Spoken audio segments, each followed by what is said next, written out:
All I need is one mic. Yeah. All I need is one mic. Hey everybody, welcome back to One Mic, where I watch shit so you don't have to. And today I'm here to talk about Season 1, Episode 4 of Apple TV's Foundation, entitled Barbarians at the Gate. Normally I like to mention the titles of these shows so I can, maybe not go in depth, but at least explain why the episode is named that way. This one's pretty, this is pretty fucking literal, man. There's barbarians at the gate. That's why they named it that. I can't.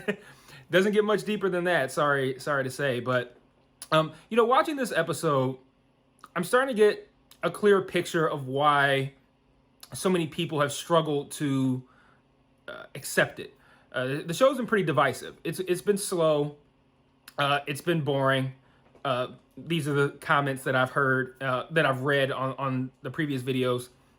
And I get that. This episode is another example of that. A lot of shit. There's a whole lot of talking and not a whole lot of movement on this show and in this episode. The plus side, though, is that I feel like this episode was a little bit easier to follow the events of than previous episodes.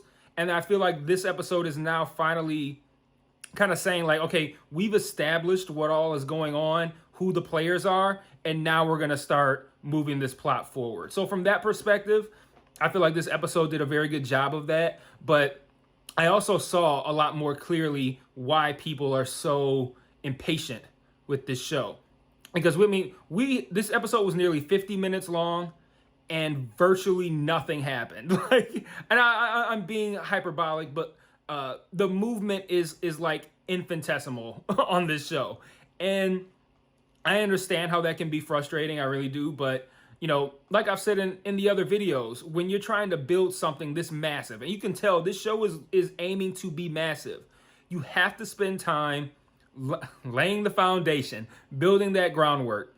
And the show is doing that. And I can understand why that's frustrating some people, but I do believe, and I could be wrong, but I do believe we might be about done with that aspect of the show, and we might be about to start actually getting into getting into the plot, honestly, because I've heard that the books are built on dialogue, and this show has kind of done the same. There was a whole lot in this episode of a whole lot of talking to arrive at a very simple point. Give an example: the entire situation between Salvor and these Anacreans was a shit ton of dialogue and all kinds of like fancy words and sci-fi talk to ultimately arrive at a very, very simple revenge plot to get a navigation module to help them get off the planet that the Empire fucked up. That's it. It's a very simple concept that was explained in as complicated of a way as they could, with the actual words used, that is. So I get people's frustration. But so I'm gonna go in. I'm gonna talk about some of the things that happened in this episode, how I think they pertain to what's happened so far, and how I think they impact what might be happening in the future. So the episode opens, and this is funny because I looked at a couple of articles about the episode after I watched it, and everyone says the episode opens with this, with the Empire being told about this woman who dies and her successor, etc. And that's not how the episode opens. The episode opens with something probably more important than that, which, unless I'm interpreting it wrong, it looked like a teenage, well, it didn't look like a teenage Brother Day. Dawn. It was Brother Dawn in teenage years, but it looked like he was trying to kill himself.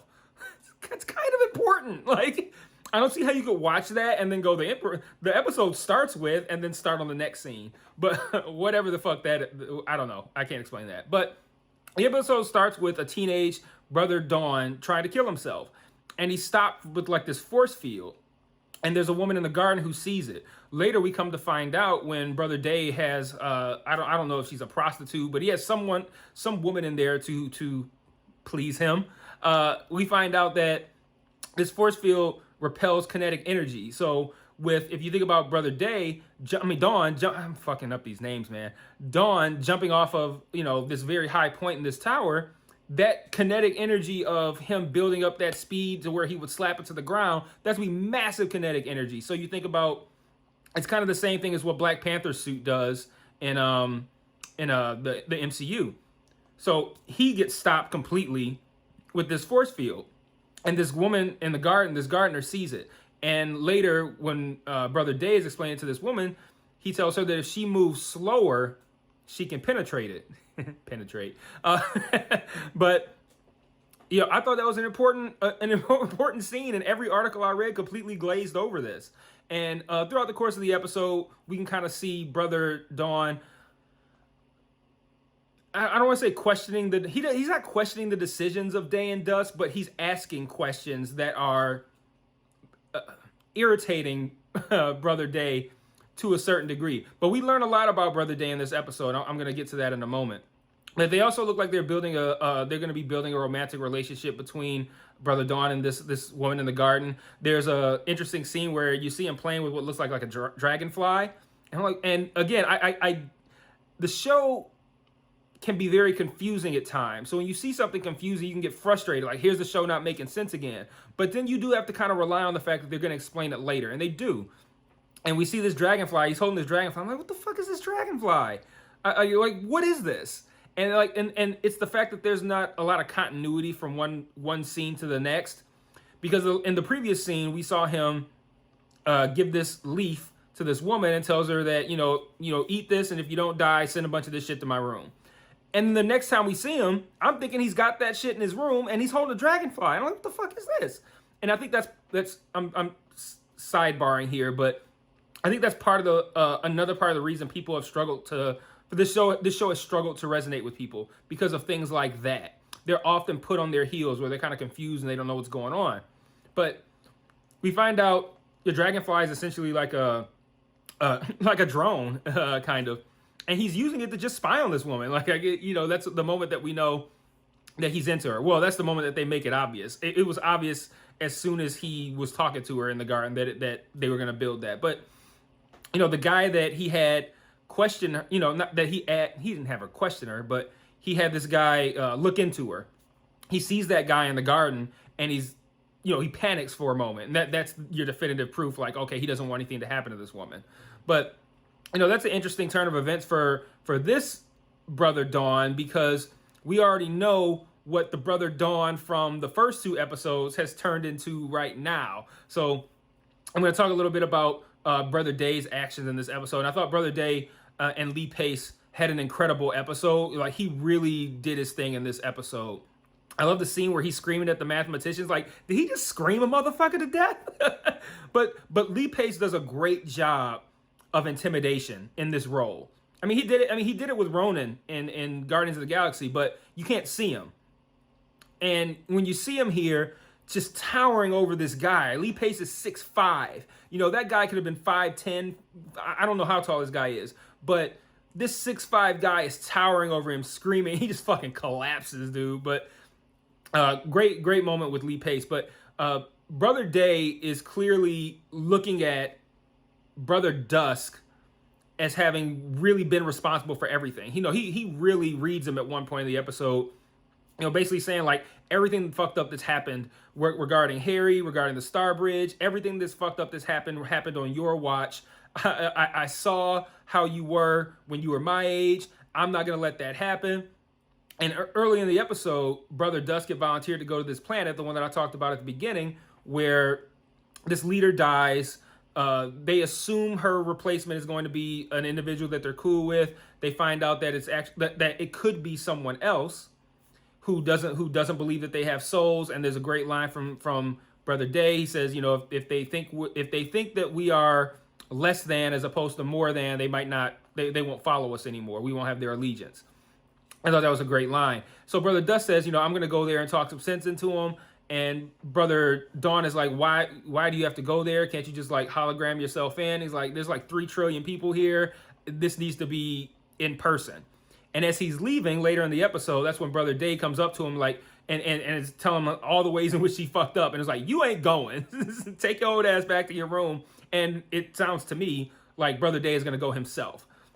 So this is the start of, at least in this video, of where I think this episode is kind of like sending everybody in their personal directions, right? So we have Brother Day. He's decided he's going to go to this planet, and he's going to talk to these women about having this about this person who might end up becoming in charge, who doesn't think that they're real humans.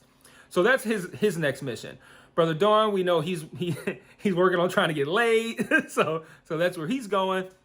And Brother Dusk, inspired apparently by this conversation of how he's a piece of shit who can't do his job well, actually has someone in their team go to Terminus in order to, one, investigate why the comms are down, and two, let them know, like, you need to be sending us updates on what the fuck is going on. It's a much more assertive approach, and it shows that he clearly, even an older version of the same guy is intimidated by the current version of that guy. And I think that's cool that they did that, because brother Dust took that to heart. Was like, yeah, I'm not gonna be out here being called no little bitch. Like, I'm gonna take charge too. I'm gonna be more assertive. And I thought that was a really interesting play. So now we know what Brother Dusk has in mind. He's gonna be handling something having to do with what's happening on Terminus. Brother Day is heading to talk to these women about this successor, and Brother Dawn is worrying about getting laid. so we've got that going on.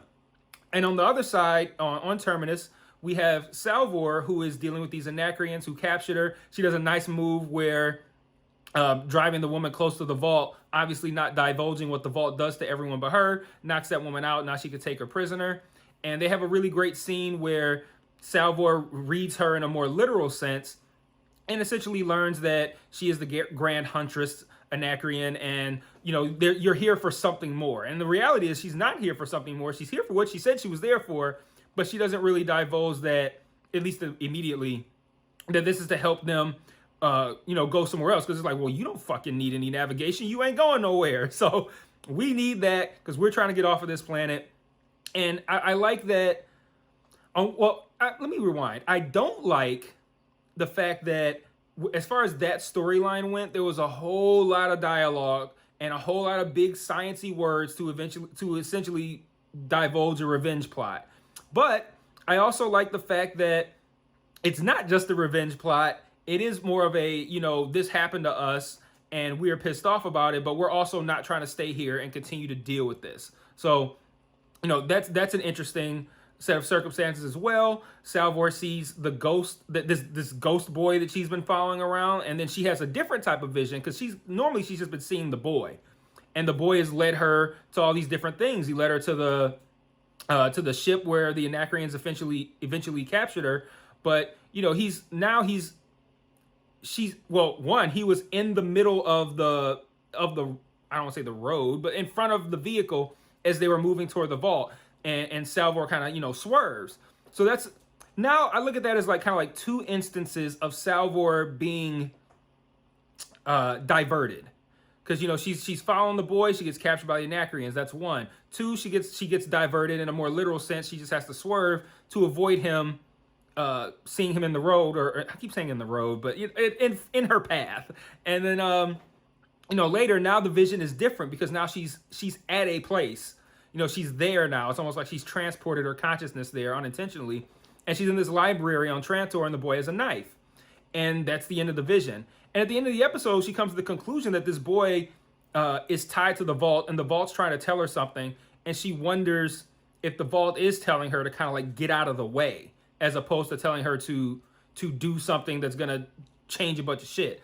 And that is an interpretation that is out there, because the boy has kind of diverted her away from things. So we see that there's something going on with Salvor and the vault and the visions of this boy, and we know that that's going somewhere as well. So we get that, and then we also finally get, there's one more thing. We also get what I'm hoping is going to be some sort of battle with the remaining Anacreans, other than the woman who they captured, who are outside with heavy weaponry and are ready to blast down their force field and come in there and kill everybody. And we already know that the people on Terminus don't have weapons like that. They were unprepared. Salvor reads them over that. So we could be having a battle on our hands as well in the next episode. So I guess to kind of pull everything back together again. I've been rambling a lot in this episode. I'm sorry. But pull everything back together again. It looks like we have a direction now, and we kind of know where things are going. But I also understand the audiences and you guys, the viewers of these videos and in the comments, your trepidation with really getting behind this show. I definitely see how slow it's been. I definitely see how it's dragged. When you guys say, yo, this shit is boring, I get that and I understand. And I agree. It has been slow. But I do think we are building, I stand by the fact that I feel like we're building towards something huge. And I don't mean like a huge event. I mean like huge in scope, like a show that's just massive in scope, like Game of Thrones was. I feel like we're building toward that, and we just need these first few episodes to kind of just establish everything. And I feel like now we could see that things are about to start moving in a direction with a little bit more action. So I hope to be able to be right on that. I'm going to stick with this season regardless. Whether or not I'm here for multiple seasons of the show remains to be seen. I got to see the final product of this season, what they were trying to tell. But, I feel like this episode is the turning point, and I hope that it is. And lastly, as in the closing shot of the episode, we see Gale still in that tube, floating through space, and the ship approaches her. So I think that we can presume, because I don't think that's a flashback, I think we could presume that Gale has been floating in space for, what do they say, 35 years since Harry's situation? Something like that. I feel like she's been floating for like 35 years, and now she's just now being discovered. So now we're going to have Gale, same age, with her last memory being what Raish did to Harry, presumably now being discovered by, I don't know, we don't know who. And yeah, I think that's an interesting turning point as well. So to close, I feel like this episode was still slow. It did still move the plot at a very slow rate. We learned enough. I won't say a lot. I won't say a little, but we learned enough.